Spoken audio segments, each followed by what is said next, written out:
प्राचीन ऋषि कहते थे, इंसान के अंदर एक ऐसी शक्ति है जो अगर सही दिशा में प्रवाहित हो जाए तो वही शक्ति धन, आकर्षण और अद्भुत सिद्धियों का दरवाजा खोल देती है।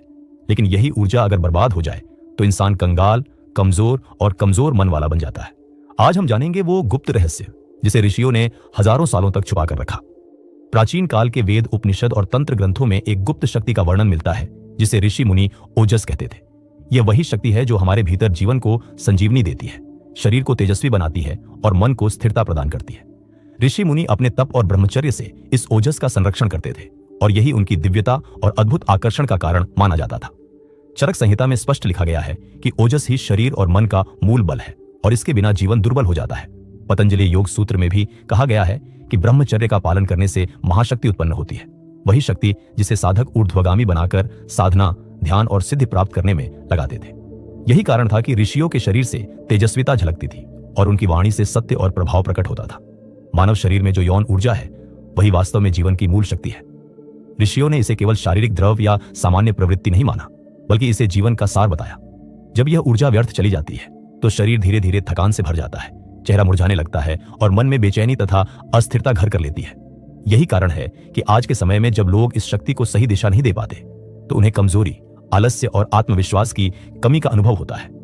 लेकिन जब यही यौन शक्ति संयमित होती है और साधना के माध्यम से ऊपर की ओर प्रवाहित की जाती है तो यह ओजस में परिवर्तित हो जाती है। ओजस ही वह अदृश्य ऊर्जा है जो इंसान को भीतर से दमकने पर मजबूर कर देती है। यह चेहरे की चमक बन जाती है, आंखों का तेज बन जाती है और शरीर से एक अनोखी आभा प्रस्फुटित होती है। यही कारण है कि जिन लोगों ने अपनी ऊर्जा को बचाकर रखा वे समाज में चुंबकीय व्यक्तित्व के रूप में पहचाने गए। उनकी उपस्थिति मात्र से वातावरण बदल जाता था, लोग सहज ही उनकी ओर आकर्षित होते थे और उनकी बातों में ऐसा प्रभाव होता था जो दिलों को छू ले। प्राचीन ऋषियों का तेज, उनकी दिव्य आभा और उनका आकर्षण किसी बाहरी साधन से नहीं आता था, बल्कि उसी ओजस से प्रकट होता था जिसे वे ब्रह्मचर्य, ध्यान और तपस्या से संचित करते थे। यही ओजस धीरे धीरे आत्मविश्वास, स्थिरता और वैभव को आकर्षित करने की शक्ति में बदल जाता है। जब यह ऊर्जा सही रूप से साध ली जाती है तो व्यक्ति केवल तेजस्वी ही नहीं होता, बल्कि उसका जीवन धन, समृद्धि और सफलता की ओर स्वतः खींचने लगता है। यही कारण है कि कहा जाता है कि यौन ऊर्जा को नष्ट मत करो, उसे रूपांतरित करो, क्योंकि वही बीज है जो इंसान को सामान्य से असाधारण बना देता है। ऋषि मुनियों ने कभी भी जीवन की इस गहरी शक्ति से मुंह नहीं मोड़ा, बल्कि उन्होंने इसे समझा और साधा। वे जानते थे कि यौन ऊर्जा को दबाने से नहीं, बल्कि उसे रूपांतरित करने से ही दिव्य उपलब्धियां मिलती हैं। इसीलिए उन्होंने अपनी ऊर्जा को कुंडलिनी शक्ति में बदलने का मार्ग चुना। ब्रह्मचर्य उनके जीवन का पहला आधार था।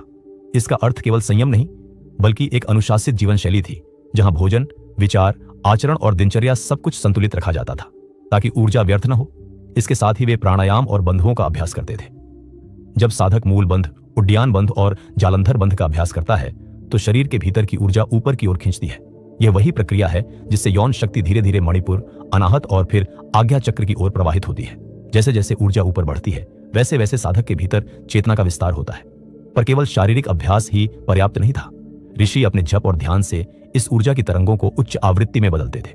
जब कोई साधक गहरे ध्यान में बैठता है, मंत्रों की कंपन ध्वनि उसके भीतर सोई हुई ऊर्जा को शुद्ध करती है और उसे दिव्य शक्ति में बदल देती है। यही कारण है कि यौन ऊर्जा जो सामान्य जीवन में केवल भोग की ओर ले जाती है, ऋषियों के हाथ में ज्ञान, शक्ति और सिद्धियों की सीढ़ी बन जाती थी। उनके लिए यह ऊर्जा कोई बोझ या कमजोरी नहीं, बल्कि वह ईंधन थी जो आत्मा को ऊपर उठाकर परम चेतना से जोड़ देती थी।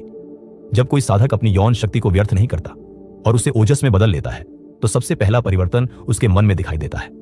मन की चंचलता और अस्थिरता धीरे धीरे मिटने लगती है और उसकी जगह आती है अद्भुत स्पष्टता। यह स्पष्टता साधक को साधारण व्यक्ति से अलग बना देती है। जब मन एकाग्र और स्थिर होता है तो वही ऊर्जा सृजन की शक्ति बन जाती है। यही कारण है कि ओजस से भरपूर व्यक्ति के विचार केवल कल्पना नहीं रहते, बल्कि वे वास्तविकता का रूप ले लेते हैं। उसका संकल्प सिद्ध हो जाता है और वही संकल्प उसे धन, सफलता और वैभव की ओर खींचता है। प्राचीन ऋषियों के पास जो अद्भुत सिद्धियां थीं, जैसे दूर से किसी का मन पढ़ लेना, अदृश्य को देख लेना या केवल संकल्प से उपचार कर देना, यह सब उनकी साधित यौन ऊर्जा का ही परिणाम था। जब वही ऊर्जा बार बार ऊपर की ओर प्रवाहित होती है तो वह सूक्ष्म स्तर पर बदलकर सिद्धियों के रूप में प्रकट होती है। टेलीपैथी, क्लैरवॉयंस, हीलिंग जैसी शक्तियां आधुनिक युग में भले ही रहस्यमय लगती हों, लेकिन ऋषियों के लिए ये उनकी तपस्या और ओजस का स्वाभाविक फल थी। धन के संदर्भ में भी शास्त्रों ने यही रहस्य बताया है। कुबेर तंत्र और लक्ष्मी पुराण दोनों में स्पष्ट उल्लेख है कि बिना ओजस के प्राप्त धन टिकता नहीं है। यदि मनुष्य भीतर से दुर्बल है तो धन हाथ में आकर भी बह जाता है, लेकिन अगर उसके पास ओजस का बल है तो वही धन स्थायी हो जाता है और समृद्धि का द्वार हमेशा खुला रहता है। यही कारण है कि समृद्धि की देवी लक्ष्मी और धन के देवता कुबेर दोनों का संबंध साधक की आंतरिक शक्ति से जुड़ा गया है। महर्षि जानते थे कि बाहरी धन केवल भीतर की ऊर्जा का प्रतिबिंब है, और जब ओजस सुरक्षित रहता है तो वैभव और सिद्धियां स्वतः जीवन में प्रकट होती हैं। आधुनिक विज्ञान भी अब धीरे धीरे वही रहस्य उजागर करने लगा है जिसे ऋषि मुनियों ने हजारों साल पहले जान लिया था। जब कोई व्यक्ति अपनी यौन ऊर्जा को नियंत्रित करता है और उसका दुरुपयोग नहीं करता, तो उसके शरीर में डोपामिन और टेस्टोस्टेरोन का संतुलन अद्भुत रूप से ठीक हो जाता है। यही संतुलन इंसान के भीतर असीम प्रेरणा, मजबूत इच्छा शक्ति और नेतृत्व की क्षमता को जन्म देता है।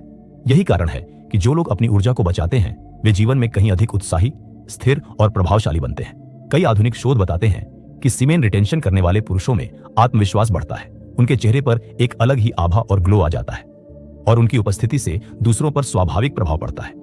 यह वही चुंबकीय आभा है जिसे प्राचीन ग्रंथों में ओजस कहा गया है। विज्ञान आज भले ही इसे हार्मोन और केमिकल्स की भाषा में समझा रहा हो, लेकिन सत्य यही है कि यह शक्ति भीतर से निकलती है और पूरे जीवन को बदल देती है। वास्तव में जो बातें ऋषियों ने तप और साधना के माध्यम से अनुभव की, वही बातें आज आधुनिक प्रयोगशालाएं प्रमाणित कर रही हैं।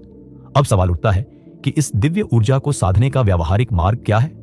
सबसे पहला नियम है अत्यधिक भोग और इंद्रिय लिप्सा से बचना। जब इंसान लगातार अपनी शक्ति को व्यर्थ करता है तो भीतर से खोखलापन आ जाता है। इसलिए ऋषियों ने संयम और संतुलन को सबसे बड़ी साधना बताया है। इसका अर्थ यह नहीं कि जीवन का त्याग कर दिया जाए, बल्कि इसका अर्थ है कि अपनी ऊर्जा को अनावश्यक स्थानों पर बर्बाद न किया जाए और उसे ऊंचे उद्देश्यों में लगाया जाए। दूसरा मार्ग है प्राणायाम। जब आप रोजाना भस्त्रिका, कपालभाति और नाड़ी शोधन का अभ्यास करते हैं तो श्वास के माध्यम से भीतर की ऊर्जा शुद्ध होती है और ऊपर की ओर खींचती है। ये साधनाएं केवल शरीर को स्वस्थ नहीं बनाती, बल्कि मन को भी नियंत्रित करती है और यौन ऊर्जा को धीरे धीरे रूपांतरित करने लगती है। तीसरा उपाय है मंत्र जप, गायत्री। मंत्र या ओम का उच्चारण करने से भीतर तरंगें बदलती हैं। इन ध्वनियों की कंपन सीधी ऊर्जा को ऊर्ध्वगामी बनाती है। आप देखेंगे कि नियमित जप से मन शांत होता है और भीतर से एक अलग ही शक्ति का संचार होता है। और अंत में सबसे आवश्यक है ध्यान। विशेष रूप से आज्ञा चक्र और सहस्रार चक्र पर ध्यान करने से ऊर्जा सीधे ऊपरी केंद्रों में पहुंचने लगती है। यही वह प्रक्रिया है जो काम शक्ति को बदलकर ब्रह्म शक्ति में परिवर्तित कर देती है। धीरे धीरे साधक के भीतर आत्मविश्वास, तेज, स्थिरता और दिव्यता प्रकट होने लगती है।